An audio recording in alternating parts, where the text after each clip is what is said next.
maybe that block of the Bridges three that was the biggest play of the game as they furiously tried to come back here. What did it take to just hold on, get off of this road trip 4-2? Yeah, man. The last game of the road trip is always the toughest. We lost control of the game. They took control in the fourth quarter. The only way to get back in it is threes and fouls, and we were doing both. Got your alarm. Brandon Miller, Bridges played out of his mind, shooting the ball, extremely well tonight. Brandon Miller as well, and our defensive intensity kind of slipped in that fourth quarter. It actually started at the end of the third, the last couple of minutes of the third, when they went on a 6-0 run and cut it to 14. We lost that quarter by 2, so 28-26. So we got to do a better job of closing out games, but nonetheless, we're happy that we got the win. It was ugly, but we're happy that we got it.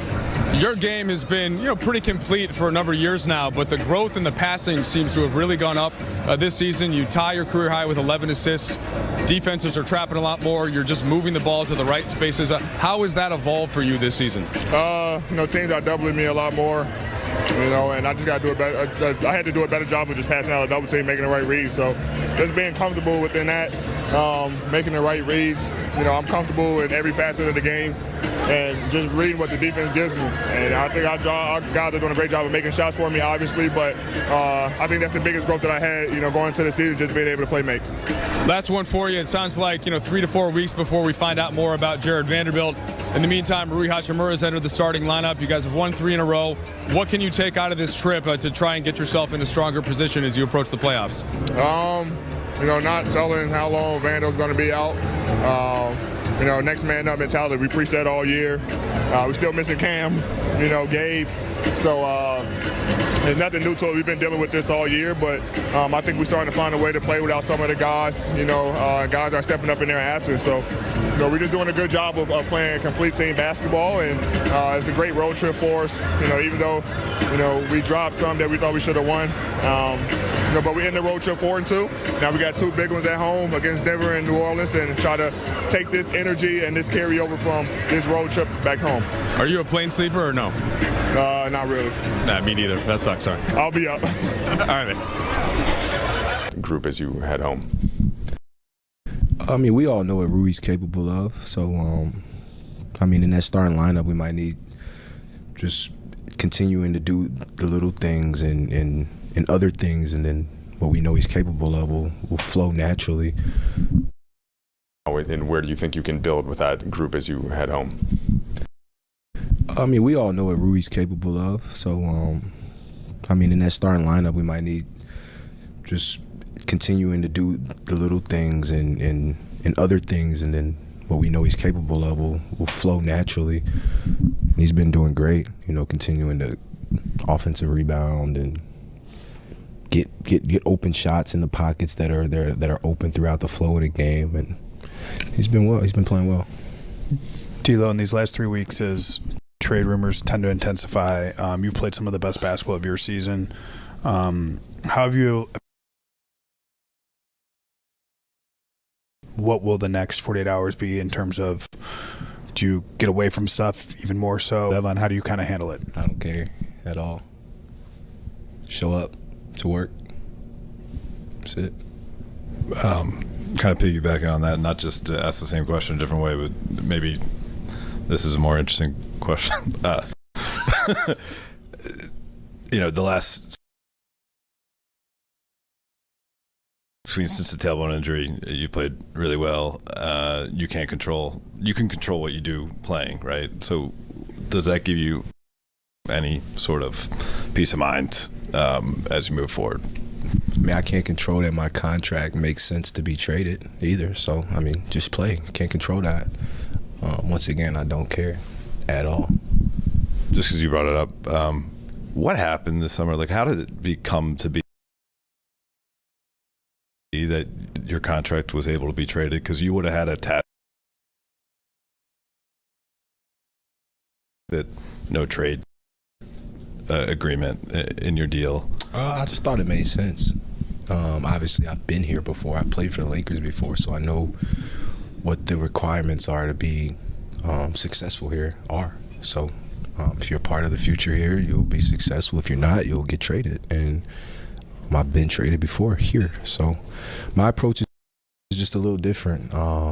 I really just genuinely, humbly don't care because I know I can't control it, one. And two, I just won't allow my mind to go there. I like to focus on this. And you guys see I've been focusing on basketball and not comments and what's trending on social. So, D'Lo, feels like you and Austin have done a really good job of trading off. Like one night might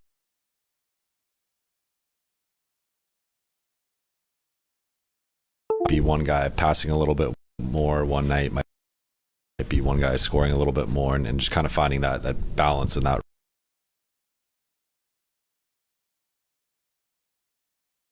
rhythm. How have you? And it could go either way. AD and Bron might just hold it down, and they may not even need that from us. So just recognizing what the game's offering and attacking it in that sense. We just got to, this game's behind us, but it was a successful trip, for us to go 4-2 on this trip and, deal with some adversity early on in the trip, deal with some injuries early on in the trip, to be able to finish the trip like we did is a success. But you move on when you get home and move on to that next stage. You don't worry about what you did in the past. We've seen plenty of groups with, Rui next to you and AD, that front line, have success. What is it about him, and kind of how does that affect things at all with him in the starting lineup now? Very big. We have a lot of length, a lot of athleticism. Rui works well with us, and we just try to find him, especially when he's running out, when he has early seals in the post or whatever case may be, mismatches. So he works well with us. When something happens in the league, like what happened in Philadelphia, where Joel Embiid is dominating and they're towards the top of the East, and then he goes down and he's going to be out like indefinitely. In what ways does that cause you to pause and maybe think about your own situation, how fragile it is to have the health of stars and wanting to maximize the time while you have it? I haven't thought about it. Obviously, I sent my tweet out in regards to the whole situation, and that's how I felt about it. But other than that, I don't really have too much a thought about it. But I gave my point of view on how I felt about the situation, and I meant it. Talked about Brandon Miller's game earlier this morning. It looks like you guys exchanged a moment after the game. What was said there? He's here for a reason. Just continue to get better and better, and love what I see from him. At this stage in his career, so he'll continue to get better and better. Like you said, you guys went 4-2 on this trip. The next time you guys will play will be after the trade deadline. Do you feel like, as a team, you guys have proven or shown why you guys should continue to, invest in this current group that you have? This is what we have, so there's nothing else to talk about. Teams obviously play up, like, whenever the Lakers come to town, like Charlotte wants to play their best basketball. What does it bring out of you guys, like, as a unit, or you specifically? I love to compete, so, teams are always going to get up to play us. They want to compete versus us. They want to show what they're capable of, and usually their home fans, is very excited to, when we come into town, they're extra loud and supportive, so, it doesn't matter. We just love to compete, and we execute late in this game, even when they made a run, and it's always good to get a roll win. One of the different games that AD had a big passing night. We were back at home, and you talked about, kind of joked about it, but we're serious. You've been talking about double teams. What specifically has he gotten so much better at, like those reads, and how clear is it to you? Reads. It's just that simple.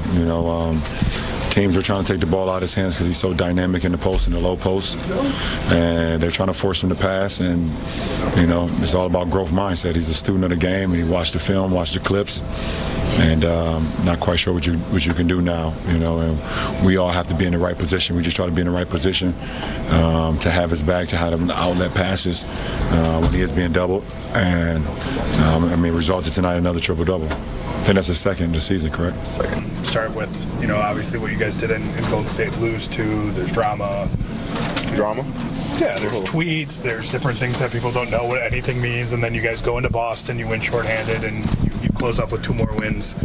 What did this trip tell you about this group, if anything? When we put our minds to it, we can beat any team in this league. We lost 2, we feel like we should have won. That we won 2, that people in Nevada thought we should lose. So, when we buckle down defensively and play the right way, play Laker basketball, then we're a tough team to beat. And we're always going to fight. Obviously, we don't like how this one slipped away from us, but we ended up getting it done. But very confident in this group and what we're able to do when we put our minds to it. In the first half, it seemed like that was you guys at quote-unquote Laker basketball. There were stops, transition, highlights. When you guys hit that level, how fun is it? Super fun. Guys are making shots. We're playing the right way, swinging the basketball, getting stops. It's who we are, it's who we want our identity to be. Don't always seem to happen that way. Like kind of that, end of the third, couple minutes left in the third, and most of the fourth quarter. But when we're playing freely and fun and playing with pace, sharing the basketball, then it's fun to watch on the sidelines, from the bench, but also fun to be on the court and be a part of it. Has the amount of passing, playmaking, assists that you've collected over, I guess, the last month or so, has that been an evolvement of this team and its offense, and does that point towards a direction that you guys could use in the final third of the season as you build towards the postseason? Yeah, knowing that guys are going to, double team me a lot. It's my job to play make out of the post. Our guys are doing a good job of cutting and moving without the basketball, and I just got to make those reads. But we get a lot of good things, when the ball goes in the post, and not just me, but Bron as well, and even D'Lo at times, Rui. And when guys start to double team, which is usually going to be just me and Bron, it's our job to make the right reads, and the other guys got a job to make the shots. So I'm just trying to make the right reads, make the right plays, and when they don't double, then that's when I try to look to score. What's that process like? When you're watching film and you're, I guess, evaluating like how guys are doubling you or where they're coming from. Like, what's the process like when you actually implement it and you're just seeing, I guess, passing lanes or reads that you're getting like a couple months ago from you? I just need to know one thing, where they're doubling from. Each team kind of has a scheme where they like to double, whether it's on the catch, on the dribble, from the feeder, or they're like coming from the baseline. Once I know that, then I know where everybody's going to be, and I just make the reach from there.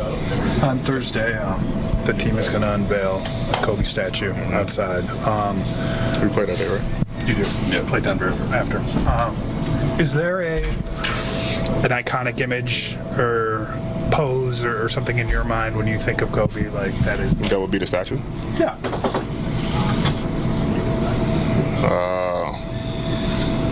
He has so many. I don't know. It's kind of tough to kind of say. I know they don't have they wouldn't do too much, for the statue, but I'm curious to see what it'll be. You kind of see the when they have they was talking. Well, it was just talks, but it wasn't a real talk from the league about changing the logo, and they had this picture or his silhouette up there. So maybe it's that. I don't know. Maybe it's a turnaround. Maybe it's I don't know. But knowing what he meant to you, what's that going to feel like being a part of this organization the day they do that? It's obviously going to mean a lot. Meant a lot to me. Big brother, mentor. Kind of started, I guess, my career alongside him, in the Olympics, kind of just being under his wing, teaching me the game, teaching me about life and everything. And so it'll be, it'll be a cool moment, obviously to see that, but then, kind of, reliving it again in a sense.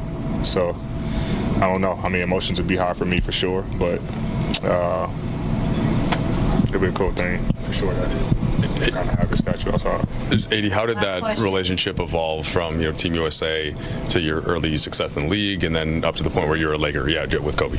A lot. It was a stretch where he had this thing where he was sending guys tweets text like MVP this year or defensive player this year. Like he was doing that, and one year he didn't text me, and I was like, what the hell? So I texted him, like, what about me? And then he gave me like a list of things. But then just come full circle, playing for the Lakers, an organization where he played for 20 years and left his legacy here, and then being able to put on a Laker uniform and kind of just be a part of that in a sense. It's no better feeling. Foremost, I think whenever we're able to take care of the ball and not turn it over, we usually get some good stuff.